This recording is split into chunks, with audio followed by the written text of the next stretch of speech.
Good evening and welcome to BATV News. I'm Javon Keys. Businesses and consumers are more confident in the economy. Trends from the latest business and consumer confidence indices show that the Business Confidence Index is now at 236 and the Consumer Index at 175.5. The findings of the fourth quarter study were released at a Jamaica Chamber of Commerce breakfast forum this morning. Jamila Maitland reports. The study showed that consumer confidence rose some 20 points by the end of 2018. The index began the year at 155.5 points and ended at 175.5. Executive Director of Market Research Limited, Don Anderson, said that this is the fifth consecutive quarter of consumer confidence growth. Consumers continue to show confidence in the economy, as the fourth quarter points to another increase in consumers' perception of how things are going in the country. The index was 175.5 compared to 156 at the start of the year and 148 at the corresponding period in 2017. So we've seen, therefore, 5 consecutive quarters of pretty decent growth in the level of confidence that the consumers are in fact showing. The study, which surveyed 600 people, including 100 businesses, revealed that Jamaicans believe jobs are now more available, especially in the construction and business process outsourcing sectors. We believe jobs are becoming available. The construction sector is in fact doing very well. As a matter of fact, in some quarters it's regarded as booming. And therefore, whether the jobs are temporary or not is not so critically important. It is that people who were not normally employed are now gaining employment on construction sites across the country. The number of new jobs being created by the expansion in the BPO sector. And this is another area that is fueling the consumers' confidence about their future. And like consumers, Mr. Anderson says business confidence has grown since 2016. He cited the government's adherence to a sound fiscal program as one of the major contributing factors. Between 2001 and 2017, the average business confidence index was 115. If we want to jump all the way to the extreme right, the average business confidence between 2015 and 2018 is 136. So again, we can see that in both situations, confidence has grown, and the pattern is the same, because we notice it takes off in 2012 up to 125 and continues on that upward trajectory to 236 in 2018. The same pattern obtains for both consumer and business confidence. For BATV News, I'm Jamila Maitland. Meanwhile, the findings from the latest Business and Consumer Confidence Index survey continue to show that there is no longer a direct correlation between high confidence, elections, and politicians. Here's more. Executive Chairman of Market Research Limited, Don Anderson, argued that during election periods, there's usually an increase in business and consumer confidence. He says the findings oftentimes pointed to a reliance on political promises, which eventually died down a couple months after the elections. During the periods of elections, 2002, 2007, and 2011,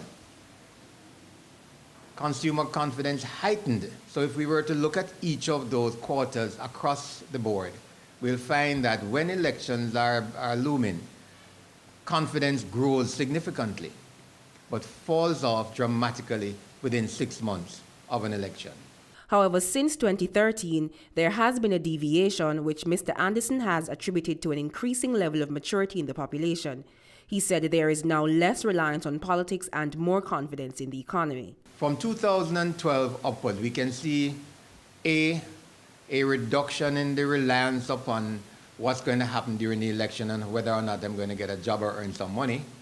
We've seen a reduction in the reliance on promises being made during elections. And that, to a large extent, is what has characterized the second 2 charts that I'm looking at, the second 2 bars, because between 2012 and 2018, we can see consumer confidence moving up to 129, which means that it's pretty steady over that 8-year period. Meanwhile, some business leaders theorize that the confidence indices are now being impacted by the IMF standby agreement, along with low and stable inflation and the country's overall positive economic forecast.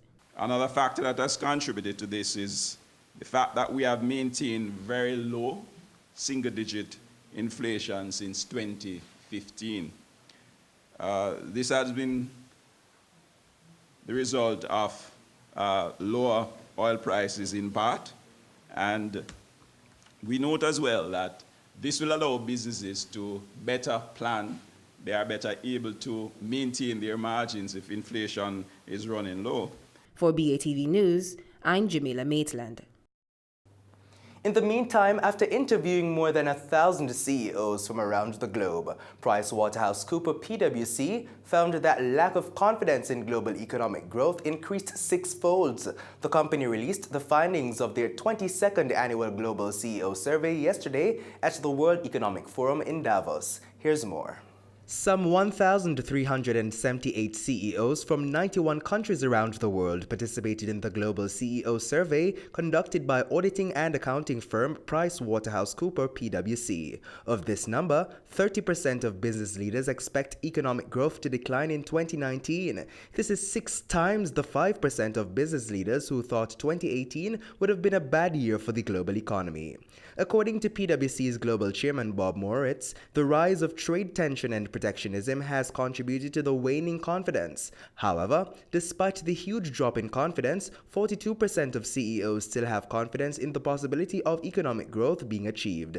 This figure is, however, 15 percentage points lower than the 57% who expressed confidence in last year's economic growth prospects. The most pronounced shift was among CEOs in North America, where confidence dropped from 63% in 2018.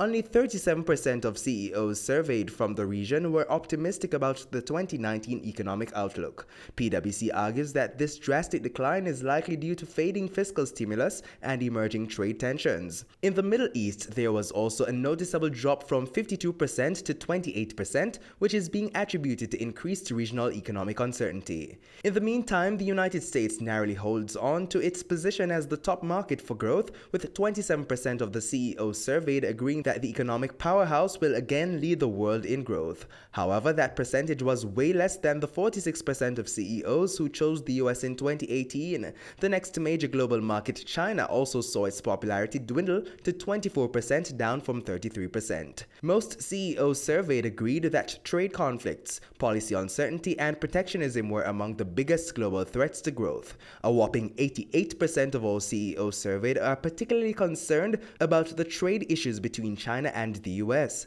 98% of US CEOs and 90% of Chinese CEOs were extremely concerned. A large number of them have been taking strong reactive approaches, which include adjusting their chain and sourcing strategy. Another interesting finding is that 85% of CEOs agree that artificial intelligence will dramatically change their business over the next 5 years. For BATV News, I'm Javon Keys. And Brazil's new far-right president says he'll strive to preserve the environment while pursuing economic development. Jair Bolsonaro was making a special address to the World Economic Forum in the Swiss town of Davos this morning, where he's been pitching a new Brazil to the business elite. Since his inauguration earlier this month, he's already taken steps to relax protection of indigenous lands in the Amazon rainforest. Al Jazeera's Jonah Hall reports from Davos. A chill has settled over Davos, and that's not just the weather. Leaders of some of the world's biggest economies, China, the United States, France and the UK, have stayed away to fight crises at home. Crises fueled by nationalism, populism and those left behind by globalization. It is everything the World Economic Forum is supposed to stand against, and yet this year's big-ticket visitor is Brazil's new president, far-right nationalist Jair Bolsonaro, here to launch what he calls a new Brazil.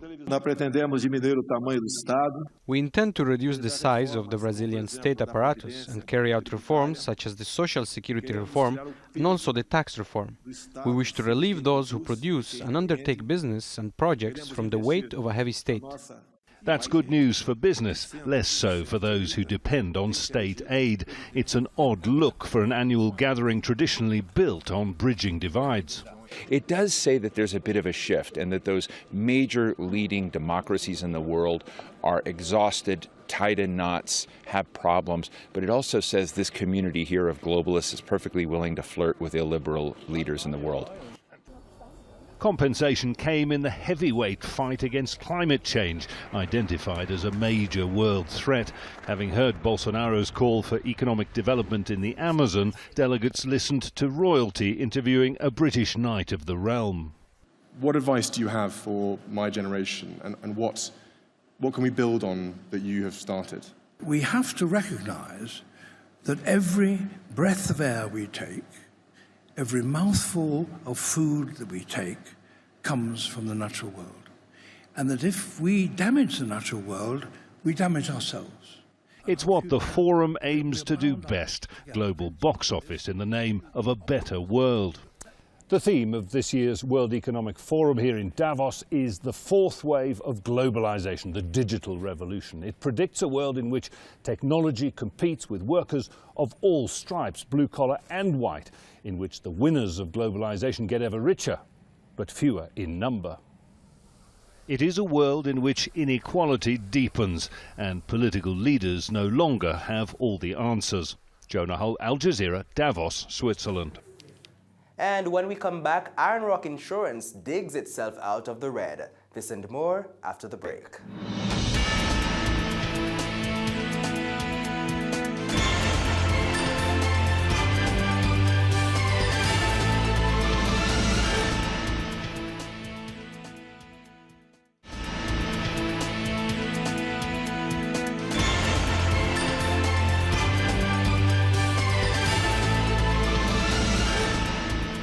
Welcome back.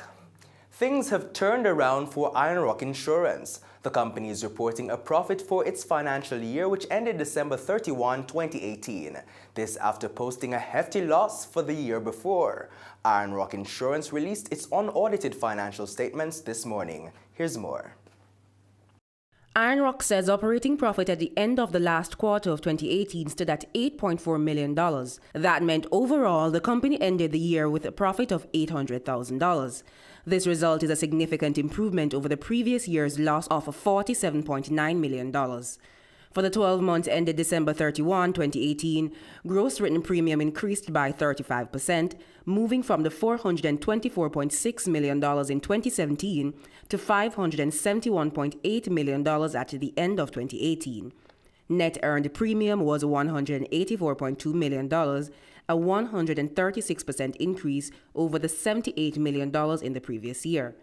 Net commissions was $6.3 million, an increase of $7.9 million over the 2017 figure, reflecting substantial profit commissions earned under the terms of the company's profit, accident, and marine reinsurance treaties.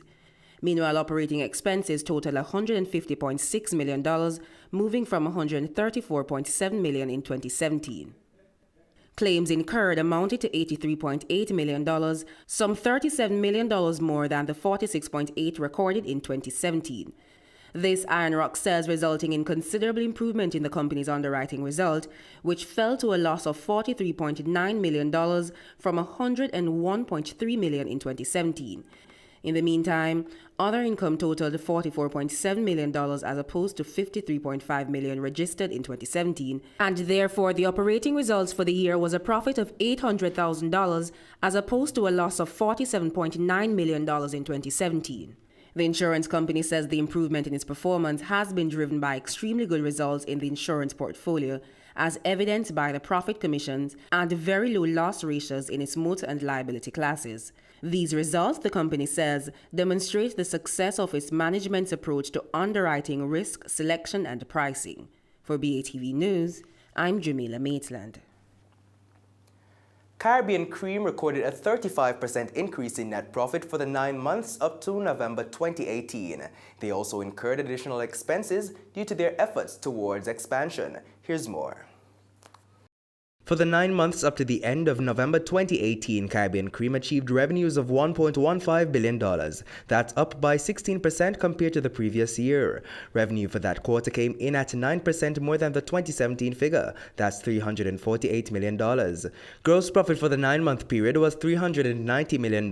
That's some $85 million more than the 2017 figure. Gross profit for the quarter was $106 million. Net profit saw a 35% increase for the 9 months, coming in at $96 million.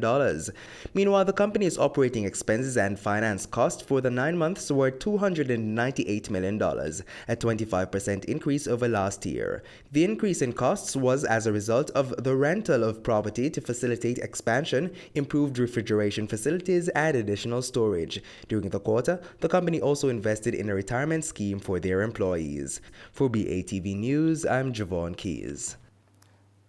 The National Solid Waste Management Authority, NSWMA, will construct 4 new garbage transfer stations in the parish of Westmoreland, Trelawney, Clarendon, and Portland.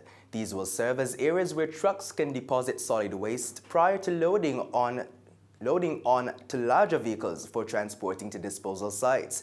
NSWMA's Executive Director Audley Gordon says a consultant has been engaged to look at the design and bill of quantities for the station in Trelawney.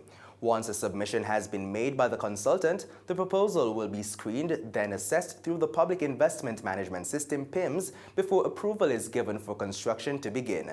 Mr. Gordon says the transfer station, which will have large collection bins to temporarily hold approximately 6 truckloads of garbage each, are expected to reduce the cost of transporting waste to disposal sites.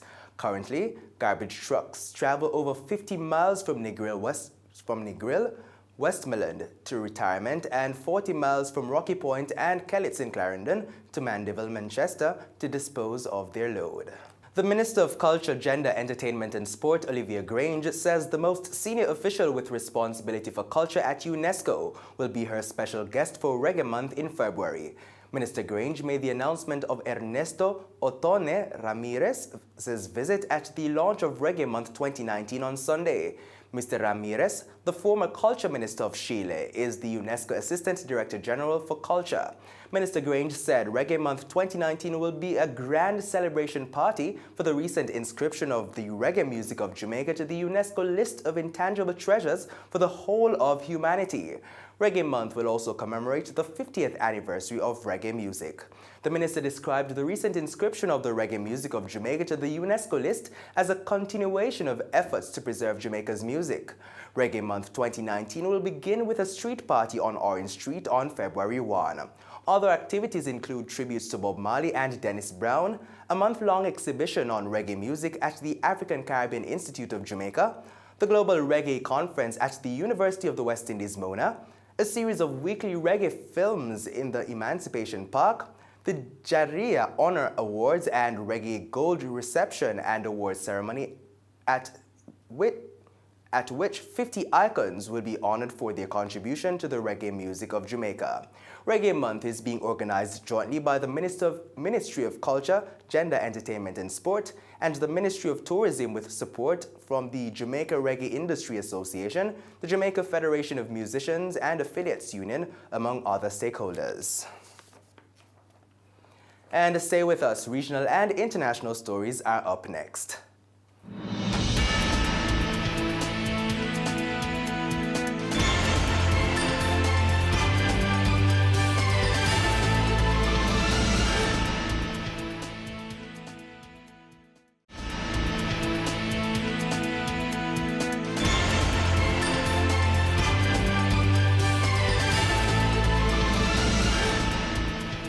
Welcome back. Time now for regional and international news. Unemployment in the Bahamas increased from 10% in May 2018 to 10.7% by the end of the year. The numbers are based on the latest labor force survey statistics. Our News' Jasmine Brown has more. According to those statistics, while employment rose between November 2017 and November 2018 by 6,830 people, or 3.4%, it was not enough to stop the unemployment rate from increasing. Acting Director of the Department of Statistics, Leona Wilson, explains. The unemployed is increasing at a higher rate because a smaller amount of them, so that same amount would cost a higher rate of increase.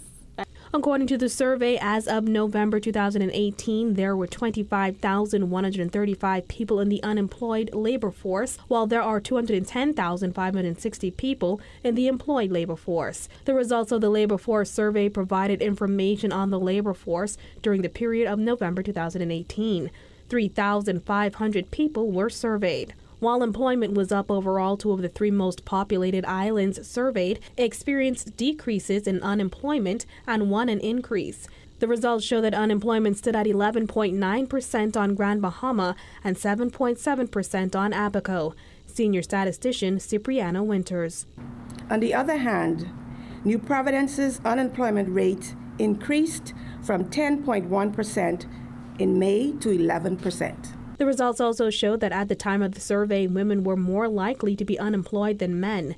The statistics show that overall the unemployment rate for women reached 11.3% in November compared to 10% for men. Young women, those aged 15 to 24, and core age women, those aged 25 to 54, were more likely to be unemployed than their male counterparts.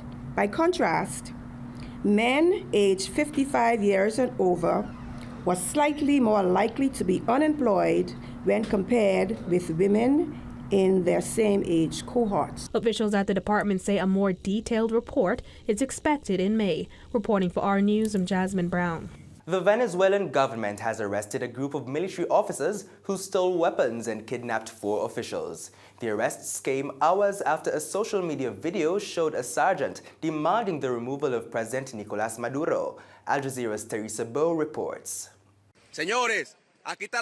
These are members of the Bolivarian National Guard in Venezuela. They say they do not recognize the government of Nicolás Maduro. We need the support of the people of Venezuela. Take to the streets. Here we are.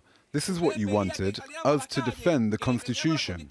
Here we are. Here is the troop. It is today. It happened at a military base in Cotiza, Caracas.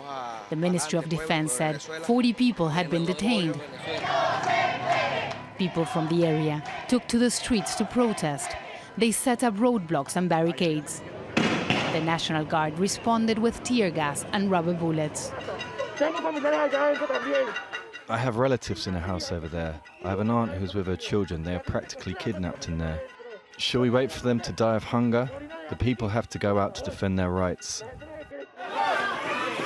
The incident took place as tensions in Venezuela increased once again after Nicolás Maduro was sworn in for a second time in office. The opposition and countries in the region, including the United States, say they won't recognize his presidency because the elections in May last year were filled with irregularities. And that's why they have been calling on the military to rise up against the government. They're offering immunity to all of the military personnel who oppose Maduro. Nicolás Maduro says the opposition and the United States are trying to overthrow a legitimate government. This is not the first time a group of members of the security services rise up against Maduro. Last year, a helicopter pilot, Oscar Pérez, was killed after throwing grenades at government buildings. Maduro is believed to have the loyalty of his top military command that plays a crucial role in his administration. And that's why the opposition is hoping it is the regular troops that will push change. Teresa Bo, Al Jazeera. France's regulatory body dealing with data privacy has fined Google 50 million euros. Here's why. Google has been fined 50 million euros by the French data regulator CNIL for a breach of the EU's data protection rules. The agency said the record fine was for lack of transparency, inadequate information and failing to obtain proper consent regarding personal ads. The EU's General Data Protection Regulation, the biggest shake-up of data privacy laws in more than 2 decades, came into force in May. It allows users to have better control of their personal data and gives regulators the power to impose fines of up to 4% of global revenue for violations. Google says it's examining its options. And stay with us. Talking Stocks comes up next.